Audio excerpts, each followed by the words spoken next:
Lately, something seemed off with my mom, who lives alone. The first thing that came to my mind was Alzheimer's. I suggested to my husband and mother-in-law that my mom move in with us, but they didn't agree. Worse, my husband said, If you push this, we're getting a divorce. Just leave. "Fine, I get it. If you want me to leave, I will, but you will regret it." My name is Astoria, 35 years old. I work from home as an illustrator. Currently, I live with my husband, Powell, and my mother-in-law. A few years ago, after the passing of my father-in-law, we decided to live with my mother-in-law. I was concerned about her, so I agreed to this arrangement. We had just built a new house, so space wasn't an issue. We easily prepared a room for her. However, my husband doesn't earn much. We couldn't afford a house on our own, so my mom helped us financially. My mother-in-law seemed thrilled about the decision, especially since Powell is her only son. After the loss of her husband, she began to smile more and seemed to regain her spirit in a few months. But that peace didn't last long. About 6 months into our living arrangement, she started picking on me. One morning, after eating the breakfast I prepared, she sighed heavily. "Oh, this tastes terrible." "What?" "I've thought this for a while now, Astoria. Why do you serve me such salty food? What's your intention?" I'm sorry. I tasted it before serving." "I don't want to hear excuses. Are you trying to send me to an early grave with all this salt?" "No, I didn't mean to." And when I'd be working in my room, she would barge in without knocking. "Astoria, stop hiding in your room and do some housework." "But I'm working right now." "Work? Sitting at your computer and drawing isn't work. How is that a job?" "This is my job. Yes, I draw, but it's not just for fun." "Don't talk back to me. If you do, I'll tell Powell you're neglecting your duties." "That's not true." But that was just the beginning. She even started asking me for money. "Just $500 will do, Astoria." I can't afford that right now." "Stingy. Aren't you earning money with your computer?" It's so cheeky of her to mention earning only when she wants money. In the end, I gave in and handed her the money. This went on for a while, and with my work suffering, my frustration grew. I couldn't take it anymore and decided to talk to my husband. "Hey, Powell, can we talk?" What? I just got back from work and I'm tired. "I'm sorry, but can we do something about your mom?" What about her? "She interrupts my work daily, complains about the chores, and even asks for money. I can't get any work done, and it's really stressing me out." He looked annoyed and responded sarcastically. You know, you don't have to consult me about every little thing. "What?" When mom acts like that, it means you're not doing your job as a wife, right? It's your fault. Besides, she's a housewife. Why can't you just give her some spending money willingly? "Wait a minute, I do all the housework, and why should I be the one giving her money?" Because if you were doing the housework properly, she wouldn't be upset. Understand that? Think of the money as a token of gratitude. It's a fee for her guidance on your poor housekeeping. "That's not—" I was dizzy from my husband's unexpected words. Instead of support, he blamed me. He continued looking down at me. Listen, you're the wife here. You're married into my family. Just listen and do as you're told. "But—" Wyatt, mom has been a housewife longer than you. She knows more. Her word is law. Got it? But— From now on, if you upset mom, I won't forgive you. Just do your job as a wife perfectly. Understand? With a face like a gargoyle, he stormed out of the room. Tears streamed down my face. Why is it always me? Why am I the one being blamed? We started living together thinking it was a good thing, but I never expected it to turn out like this. I deeply regretted agreeing to live with them. One day, I felt like hearing my mom's voice, so I called her. "Mom, it's me, Astoria." "Oh, Astoria. It's been so long since you last called. What have you been up to?" It's only been 2 days since we last spoke."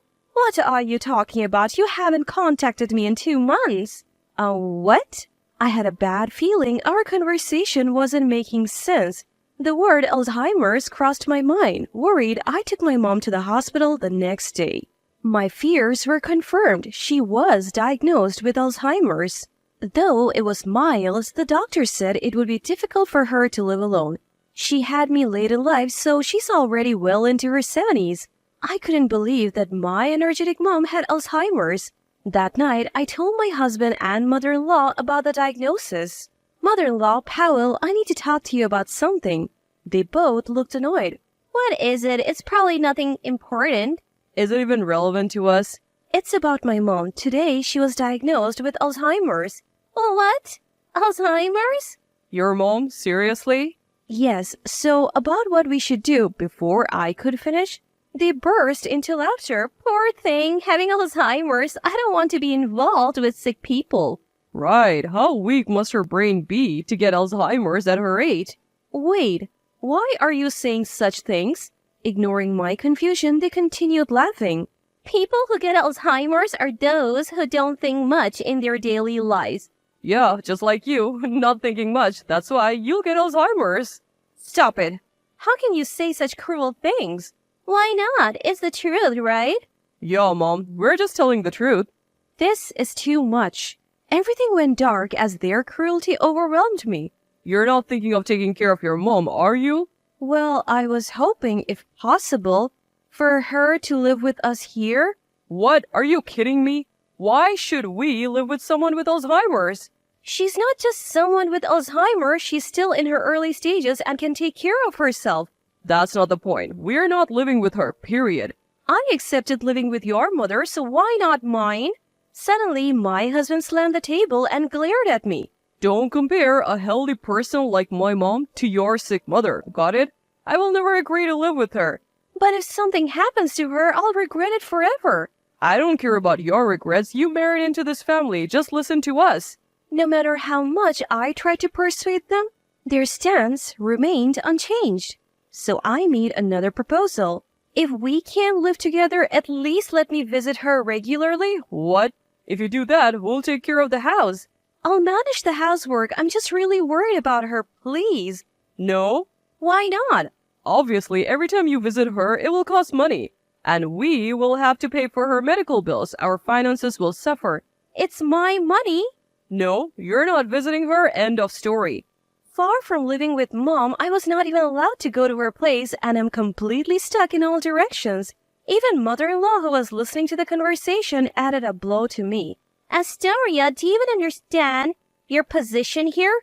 Mother-in-law, please, I am really worried about her. Enough. You're part of the Brown family now. Just listen to Powell and me. But enough. If you keep this up, we'll divorce. How dare you defy us? Get out. Hearing the word divorce from her, my husband joined in, barely holding back his laughter. Hey, divorce sounds good. We don't need a wife who prioritizes a sick person over her own family. Are you serious? You call yourself an illustrator, but you barely make anything. You're so arrogant. It's a real job. Enough. Let's divorce. If you want to take care of a sick person so badly, just leave. All the anger I had been holding back exploded. I won't let them mock me or my mom. They're not my family anymore. If that's how they feel, I'll leave. With my mind made up, I told them, fine, if that's how you feel, I'll leave. For a moment, they looked shocked, but then they smirked. Good. Do what you want. Just leave quickly. I never thought you would leave on your own. I'm so happy. I'll pack my things and go back to my parents' house, send the divorce papers by mail. Sure thing. I'll get them from the courthouse tomorrow and send them right over.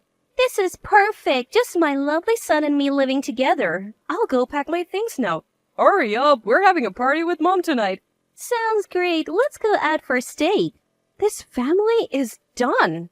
Watching them celebrate, I quickly started packing. Soon, with the two of them smiling broadly, I left that house behind.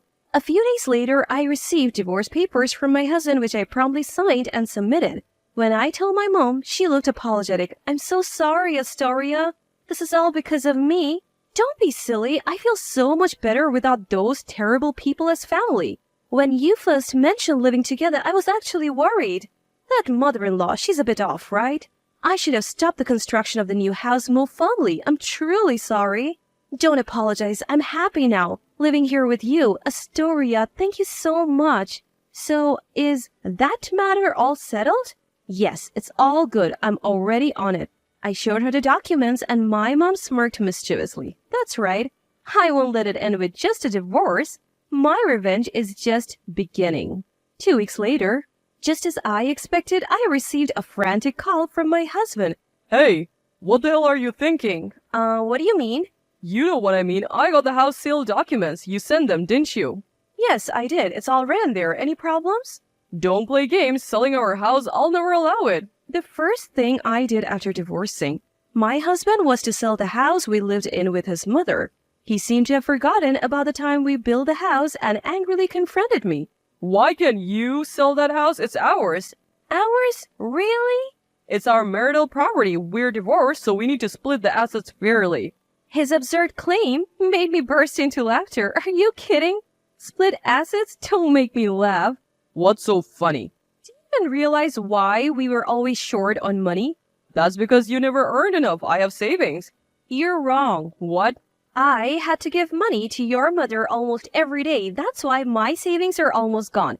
If we were to split assets, I would just take half of your savings. You're joking, right? It seemed he didn't know that my savings were almost depleted. Still, he persisted. But we have the house, our house. I told you, I'm selling it. You can't decide that on your own. My mom and I live here. If you insist on selling, give me half the sale price. Remember when we bought the house, my mom paid for it in full because we couldn't get a loan? Did she? Yes, at that time I wasn't earning much and you had just changed jobs with a low salary. My mom paid for the whole thing. I recently checked the property deed with her. The house is in her name. Oh, I remember now. I left everything to you. I thought so. But now you understand, right? We don't have the right to decide whether to sell the house. It's up to my mom. And she's on my side. Get it? Damn it. Finally realizing his position, my husband pleaded in a tearful voice.